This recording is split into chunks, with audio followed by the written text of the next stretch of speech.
Ngayon ipapasilip ko lang sa inyo yung ating bagong unit. Kakalabas lang ng kasa. Ayan o, bagong bago. Wala pang nakalagay na ruta sa taas, wala pang signboard. Bagong bago yung unit natin. Alps Yutong. Kalalabas lang ng kasa nito. Ayan o, grabe. Napakaganda. Solid yung unit natin, oh. Babiyahin na rin natin to.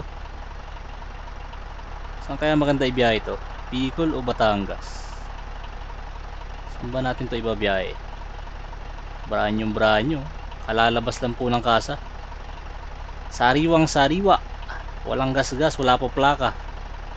Kolorum pa, kolorum. Ganda ng unit natin, oh. Yutong HD9 po yung gamit natin ngayon. Kakalabas lang po natin ng kasa kaninang umaga. Ayan, oh.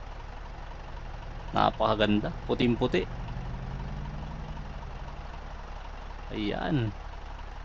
Solid. Gagamitin na rin natin sa biyahe ito.